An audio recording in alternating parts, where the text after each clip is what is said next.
오늘 하루도 성도 여러분의 삶 가운데 하나님의 은혜가 풍성하기를 바랍니다. 오늘은 언약을 세우시다 라는 말씀 제목 가지고 하나님의 은혜를 같이 나눠보도록 하겠습니다.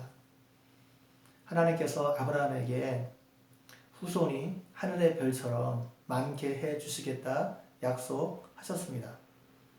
다음에 7절에서는 가나안 땅에 대한 약속을 다시 한번 확인시켜주고 있습니다. 하나님께서 아브라함을 부르신 이유 중에 하나가 가나안 땅을 주어 소유로 삼게 하려고 갈대아인의 우르에서 이끌어내셨다 말씀하고 있습니다. 이 하나님의 약속에 아브라함은 내가 이 땅을 소유로 받을 것을 어떻게 알 수 있습니까? 라고 질문했습니다. 하나님께 확실한 증거를 달라는 것입니다. 이 아브라함의 질문에 하나님은 언약식을 준비시킴으로 화답하셨습니다. 언약식을 통해 하나님께서 반드시 그 언약을 지키실 것을 확인해 주겠다는 것입니다. 오늘 본문에 나오는 언약식은 당시 중근동에서 일반적으로 행해지던 것이었습니다. 큰 나라와 작은 나라 사이에 봉신조약을 맺을 때 혹은 상인과 상인들 사이에 약속을 맺을 때 이 언약식을 행했습니다. 언약식을 행하는 방법은 간단했습니다. 짐승을 잡아 죽이고 그 짐승을 둘로 쪼갭니다.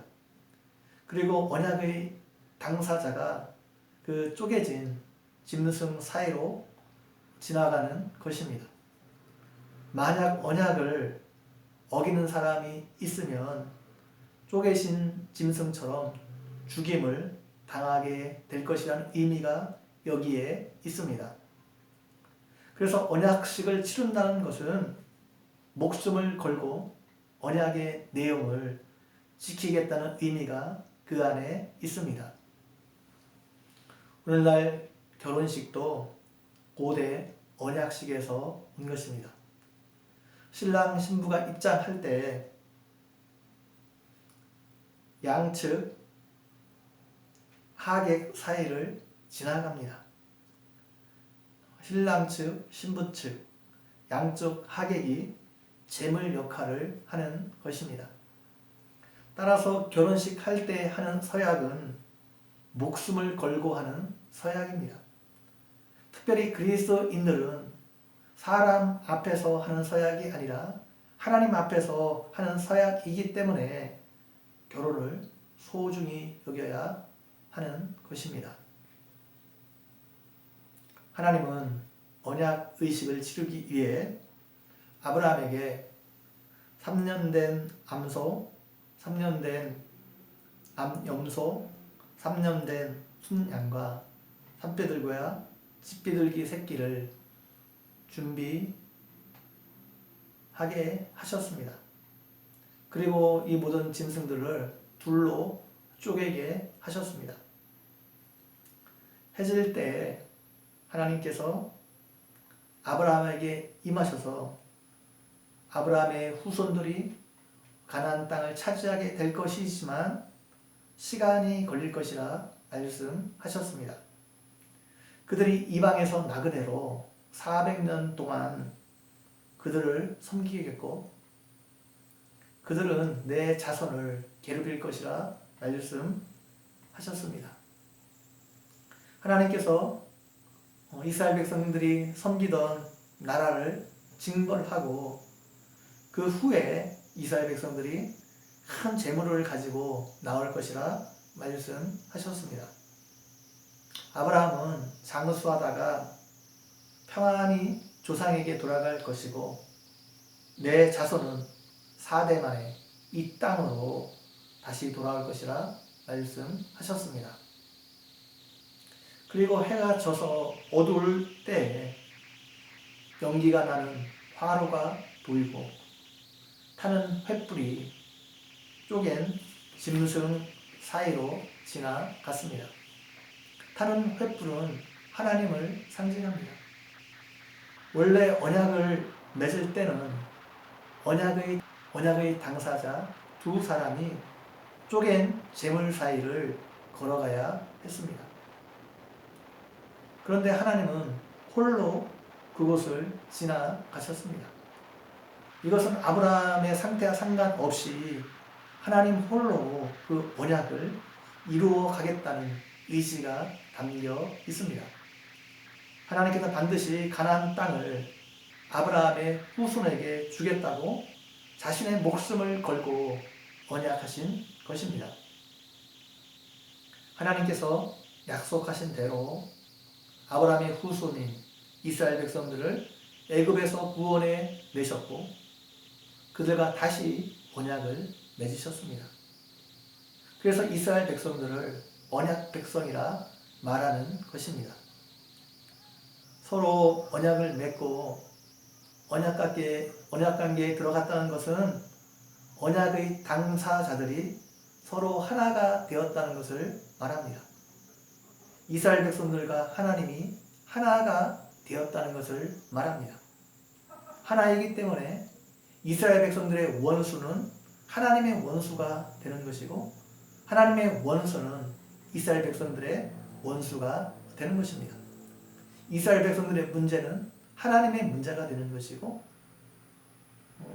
하나님의 문제는 역시 이스라엘 백성들의 문제가 되는 겁니다. 서로 하나가 되었기 때문입니다. 이스라엘 백성들이 시내산에서 맺은 언약을 옛 언약이라 말합니다. 그런데 이스라엘 백성들이 언약에 신실하지 못함으로 그 옛 언약이 파기되고 말았습니다. 결과 나라가 망하고 이스라엘 백성들이 바벨론의 포로로 잡혀가게 됩니다. 이후에 하나님은 선지자들을 통해서 새 언약을 약속하셨습니다.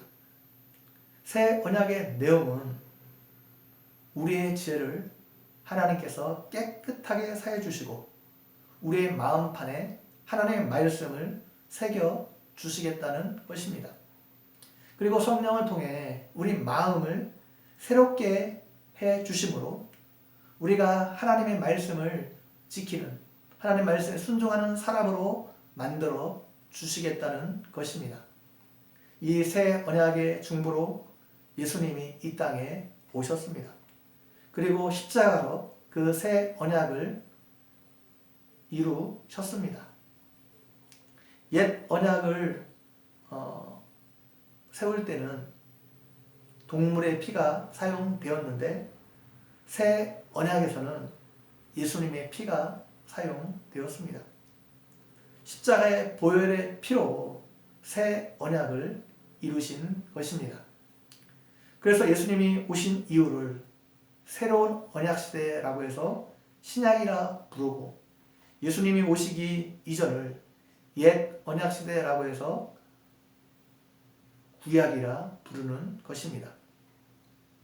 우리가 우리를 위해 십자가에 대신 달려 죽으신 예수님을 믿을 때 언약 관계에 들어갑니다. 예수님과 우리가 언약 관계에 들어감으로 하나가 되는 것입니다. 그래서 우리의 죄는 예수님께 전가되고 예수님의 의가 우리에게 전가되는 것입니다.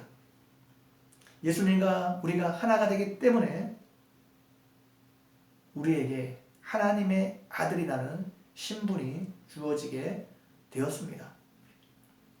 또 우리에게 성령을 보내주셔서 하나님의 백성답게 살도록 도와주십니다.